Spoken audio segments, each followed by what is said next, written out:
वह मैं तुम्हें बता रहा हूं। ओम एक अक्षर है, एक शब्द है।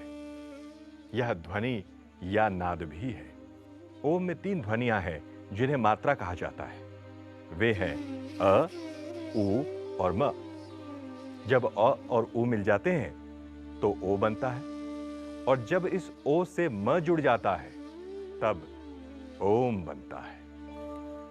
किसी भी व्यक्ति की, चाहे उसकी मातृभाषा कोई भी क्यों ना हो, जब वह उच्चारण के लिए मुंह खोलता है तो स्वाभाविक अकार की ध्वनि ही निकलती है, और जब वह उच्चारण के अनंतर मुंह बंद करता है तब केवल मकार की ध्वनि सुनाई पड़ती है।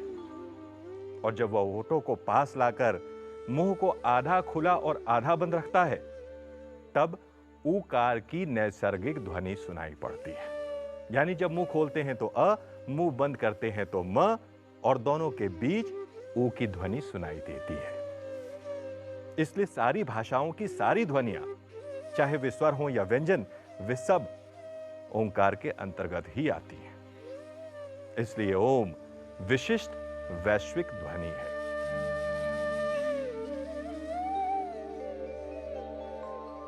ओम ईश्वर का प्रतीक भी है। मांडुक्य उपनिषद के अनुसार जागृत अवस्था का समग्र जागृत प्रपंच ओंकार की प्रथम मात्रा अ से अभिव्यक्त होता है।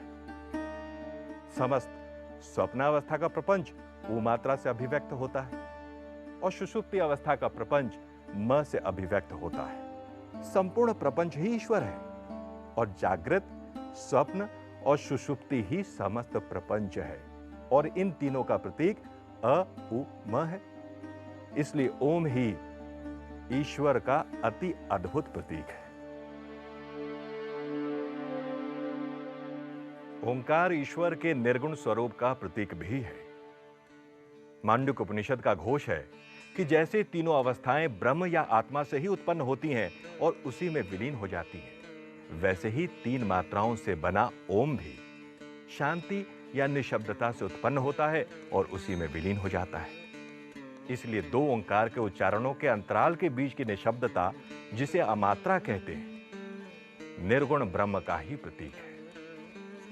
ओंकार के उच्चारण के समय अ मात्रा उ मात्रा में, उ मात्रा म मात्रा में विलीन और म मात्रा निशब्दता में विलीन हो जाती है।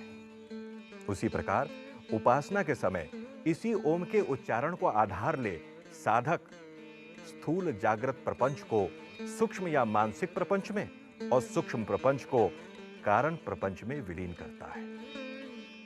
आगे उसका भी अतिक्रमण कर वह केवल शांत निर्गुण, शांतम शिवम अद्वैतम आत्मा में ही स्थिर हो जाता है। यही ओंकार उपासना की चरम सीमा है। यानी ओम वह सब अभिव्यक्त करता है जो कुछ अस्तित्व में है, और जो समूचे अस्तित्व का मूल है, और जो सबसे परे है वह भी। ओम को प्रणव भी कहते हैं, यानी वह जिसके द्वारा ईश्वर की स्तुति की जाती है। सूत्रधार ओम का दार्शनिक अर्थ तो मैं समझ गई, पर बहुत से मंत्रों और प्रार्थनाओं में प्रारंभ में ओम क्यों कहा जाता है? जैसे ओम नमः शिवाय, ओम नमो नारायणाय, ओम नमो भगवते वासुदेवाय इत्यादि। नटी, ऐसा कहा जाता है कि ईश्वर ने संसार की रचना ओम और अथ का उच्चारण करने के पश्चात आरंभ की थी। इसीलिए ऐसी मान्यता है कि किसी भी कठिन कार्य को आरंभ करने के पहले ओम के उच्चारण की ध्वनि शुभ होती है। इसीलिए बहुत से मंत्र और वैदिक प्रार्थनाएं ओम से ही आरंभ होती हैं।